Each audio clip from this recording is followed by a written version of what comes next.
IT city ಬೆಂಗಳೂರಿನ traffic ಸಮಸ್ಯೆ ಈಗ ನೆರೆ ರಾಜ್ಯದ ರಾಜಕೀಯ ಅಖಾಡದಲ್ಲೂ ಕೂಡ ಸದ್ದು ಮಾಡ್ತಾ ಇದೆ. ಹೈದರಾಬಾದಲ್ಲಿ ನಡೆದಂತಹ ಒಂದು ಕಾರ್ಯಕ್ರಮದಲ್ಲಿ ತೆಲಂಗಾಣ ಮುಖ್ಯಮಂತ್ರಿ ರೇವಂತ್ ರೆಡ್ಡಿ ಅವರು ಮಾತನಾಡಿದರು.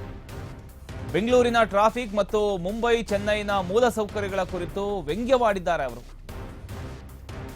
ಬೆಂಗಳೂರು ನಗರ ಇಂದು ಕೇವಲ ಟ್ರಾಫಿಕ್ ಜಾಮಿಗೆ ಹೆಸರುವಾಸಿಯಾಗಿದೆ. ಐಟಿ ಸಿಟಿ ಅಂತ ಖ್ಯಾತಿ ಪಡೆದಿರತಕ್ಕಂಥ ಬೆಂಗಳೂರಿನ ಇವತ್ತಿನ ಸ್ಥಿತಿ ಏನಾಗಿದೆ ನೋಡಿ. ಅಲ್ಲಿನ ಜನ ಟ್ರಾಫಿಕ್ನಿಂದ ಹೈರಾಣಾಗ್ಬಿಟ್ಟಿದ್ದಾರೆ. ಆದರೆ ನಮ್ಮ ಹೈದರಾಬಾದಲ್ಲಿ ಅಂಥ ಪರಿಸ್ಥಿತಿ ಇದುವರೆಗೂ ಬಂದಿಲ್ಲ ಅಂತ ರೇವಂತ್ ರೆಡ್ಡಿ ಅಂದರೆ ತೆಲಂಗಾಣ ಮುಖ್ಯಮಂತ್ರಿ ರೇವಂತ್ ರೆಡ್ಡಿ ಅವರು ಹೇಳ್ತಾ ಇದ್ದಾರೆ. ಚೆನ್ನೈ ಮತ್ತು ಮುಂಬೈ ನಗರಗಳು ಹೇಗೆ ಸ್ಥಗಿತಗೊಳ್ತವೆ ಅನ್ನೋದನ್ನ ಪ್ರಸ್ತಾಪಿಸಿರ್ತಕ್ಕಂಥ ಅವರು ಹೈದರಾಬಾದ್ ಅಂತ ಯಾವುದೇ ಸಮಸ್ಯೆಗಳನ್ನ ಇದುವರೆಗೂ ಹೈದರಾಬಾದ್ ಎದುರಿಸ್ತಾ ಇಲ್ಲ ಅಂತ ಪ್ರತಿಪಾದಿಸಿತು. ಹೈದರಾಬಾದನ್ನ ಮಾಲಿನ್ಯ ಮುಕ್ತ ನಗರವನ್ನಾಗಿ ಮಾಡ್ತೇವೆ. ನಮಗೆ ಬೆಂಗಳೂರು ಅಥವಾ ಮುಂಬೈ ನಗರಗಳು ಸ್ಪರ್ಧಿ ಅಲ್ಲ.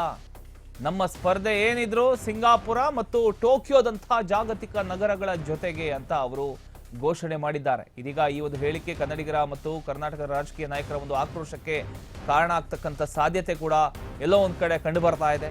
ತೆಲಂಗಾಣ ಮುಖ್ಯಮಂತ್ರಿ ರೇವಂತ್ ರೆಡ್ಡಿ ಬೆಂಗಳೂರು ಟ್ರಾಫಿಕ್ ಸಮಸ್ಯೆ ಬಗ್ಗೆ ವ್ಯಂಗ್ಯವಾಡಿದ್ದು, ಹೈದರಾಬಾದ್ ಮಾಲಿನ್ಯ ಮುಕ್ತವಾಗಿ ಸಿಂಗಾಪುರ್ ಟೋಕಿಯೋಗೆ ಸ್ಪರ್ಧೆ ನೀಡಲಿದೆ ಅಂದಿದ್ದಾರೆ. ಇನ್ನು ಮುಂಬೈ ಚೆನ್ನೈ ಮೂಲಸೌಕರ್ಯಗಳನ್ನು ಕೂಡ ಟೀಕಿಸಿದ್ದಾರೆ. ಬೆಂಗಳೂರು ಕೇವಲ ಟ್ರಾಫಿಕ್ಗೆ ಹೆಸರಾಗಿದೆ ಅನ್ನುವಂಥ ಒಂದು ಹೇಳಿಕೆ ಕನ್ನಡಿಗರ ಮತ್ತು ರಾಜಕೀಯ ನಾಯಕರ ಆಕ್ರೋಶಕ್ಕೆ ಕಾರಣ ಆಗ್ತಕ್ಕಂಥ ಒಂದು ಸಾಧ್ಯತೆಗಳು ಕಂಡು ಬರ್ತಾ ಇದೆ. ಇದು ಬೆಂಗಳೂರಿನ ಬ್ರ್ಯಾಂಡ್ ಇಮೇಜ್ಗೆ ಒಂದು ಧಕ್ಕೆ ಅಂತಾನೆ ಹೇಳಬಹುದು. ಯಾವುದೋ ಒಂದು ಕಾರ್ಯಕ್ರಮದಲ್ಲಿ ಅಲ್ಲಿ ಕೂತ್ಕೊಂಡು ಬೆಂಗಳೂರು ಟ್ರಾಫಿಕ್ ಬಗ್ಗೆ ಮಾತನಾಡಿದೆ.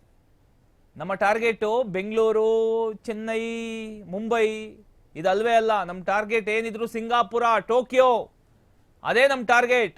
ನಾವು ಅಲ್ಲಿ ಹೇಗಿರುತ್ತೋ ಅದಕ್ಕಿಂತ ನೆಕ್ಸ್ಟ್ ಲೆವೆಲ್ ಅಲ್ಲಿ ನಾವು ಹೈದರಾಬಾದನ್ನ ರೆಡಿ ಮಾಡ್ತೇವೆ. ಅಲ್ಲ, ನೀವು ಹೈದರಾಬಾದನ್ನ ರೆಡಿ ಮಾಡ್ಕೊಳ್ಳಿ ಸ್ವಾಮಿ. ನೀವು ಕರ್ನಾಟಕದ ಬಗ್ಗೆ, ಟ್ರಾಫಿಕ್ ಬಗ್ಗೆ ಇಲ್ಲಿ ನಮ್ಮ ಸರ್ಕಾರಕ್ಕೆ ಗೊತ್ತಿಲ್ವಾ ಏನ್ ಮಾಡಬೇಕು ಅಂತ? ಏನ್ ಮಾಡಬೇಕು ಅದನ್ನ ಮಾಡ್ತಾ ಇದೆ. ನೀವು ಯಾಕೆ ಹೋಲಿಕೆ ಮಾಡ್ಕೊಳ್ತೀರಿ? ನೀವು ಸಿಂಗಾಪುರ್ ಆದ್ರೂ ಮಾಡ್ಕೊಳ್ಳಿ, ಟೋಕಿಯೋ ಆದ್ರೂ ಮಾಡ್ಕೊಳ್ಳಿ. ಈಗ ಈ ಒಂದು ವಿಚಾರ ಹಲವು ರಾಜಕೀಯ ನಾಯಕರ ಒಂದು ಆಕ್ರೋಶಕ್ಕೂ ಕೂಡ ಕಾರಣ ಆಗಿದೆ. ಈಗ ಜನ ಕೂಡ ರೊಚ್ಚಿಗೆ ಹೇಳ್ತಾ ಇದ್ದಾರೆ. ಈ ಒಂದು ವಿಷಯ ಯಾವಾಗ ಅವ್ರ ಬಾಯಲ್ಲಿ ಬಂತು, ಇವಾಗ ಎಲ್ಲ ಕಡೆ ಈ ಒಂದು ವಿಡಿಯೋ ವೈರಲ್ ಆಗ್ತಾ ಇದೆ. ವೈರಲ್ ಆದ ಕೂಡಲೇ ಎಲ್ಲರೂ ಕೂಡ ರೊಚ್ಚಿಗೆದ್ದಿದ್ದಾರೆ. ಈಗ ಮುಂದಕ್ಕೆ ಏನಾಗುತ್ತೆ ಅನ್ನೋದನ್ನ ಕಾದು ನೋಡಬೇಕು. ಅದಕ್ಕೆ ಅವರೇ ಉತ್ತರ ಕೊಡಬೇಕಾಗತ್ತೆ ಮುಖ್ಯಮಂತ್ರಿಗಳು.